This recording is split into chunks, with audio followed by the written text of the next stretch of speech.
Ačiū Seimo vicepirmininkė, aš kreipiuosi į pakruojiečius, kurie girdėjo čia Remigijaus Žemaitaičio kalbą.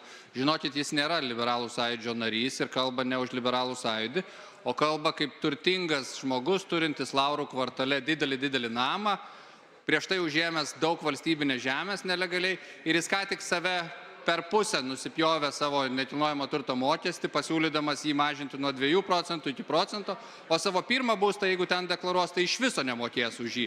Taip kad, kai čia sako kažkas, kad liberalai kažką darys, tai pasižiūrėkite, kur gyvena, kiek mokėjo ir kiek mokės, ir tada suprasite, kad Puchovičiaus ir Žemaitaičio pasiūlymai ką tik jam sumažino asmeniškai 10 tūkstančių nekilnojamo turto mokestį. Kolega, kaip vyresnis žmogus, tik tai pasakysiu, kai kreipiatės į pakruojiečius, geriau ranką iš kišenės ištraukti. Valius Ąžuolas replikuoja. Kaip bent jau. Na, kolega, yra toks posakis, blogam šaukėjui ir batai maišo. Tai 19 metais, kai valstiečiai tvarkė šį mokestį, nebuvo nei mitingų, nei protestų ir mokesčių ratas nebuvo išplėstas iki 800 tūkstančių mokėtojų.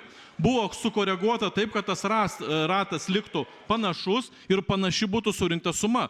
Jūs galėjo dabar tą patį padaryti, užfiksuoti kainą dabartinę arba įvesti lubas, kiek gali kilti mokesčius. Ir nebūtų jokių mitingų, jokių nieko. Tai jeigu nemoka dirbti, nekaltinkit Ąžuolo. Ačiū, Simonas Gentvilas. Ne, pataisykit. Simonas Kairys. Ačiū labai. Tai, kadangi buvo irgi paminėtas, tai norėčiau atkreipdėmėsi, kad skirtingai nei ponas Remigijus Žemaitaitis, liberalai nėra balamutai. Liberalų politika antrą kadenciją iš eilės yra nuosekli.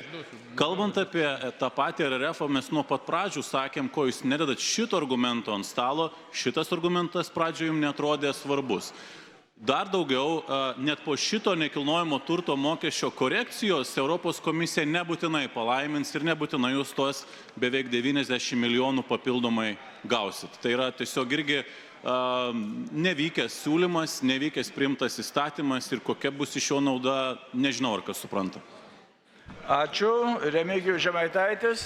Ačiū, gerbiamas pašiprinkas, gerbiamas Simonai, tai žinok, skirtingai nuo tavęs, aš bent jau visą laiką mokesčių sumoku ir nekilnojamo turto mokestį mokėjau nuo pat šito įstatymo priėmimo dienos, nes turtingas žmogus tai nereiškia, kad jis yra nedarbingas žmogus. Darbingas žmogus, kuris dirba ir užsidirba. Bet gerbiamas jums, Simonai Gentvilai, kada jūsų statybose dirba nelegalų žmonės ir žuvo tenais, tai vat klausimas yra, tai kaip jūs ten tos mokesčius mokate? Ar jūs dirbate, samdote įmonę UABą, ar ūkio būdu statote? Ir kaip ten atsitinka, kad tas nelegalūs darbuotojai ir tos nelaimingi įvykiai jūsų šeimoje taip dažnai vyka? Tai jūs mišiuką netinkamai išėrate iškerpa, tai dar kažką sugadinate, tai gal bent jau savo veidrodį pasižiūrėkite. Ačiū, kolegos.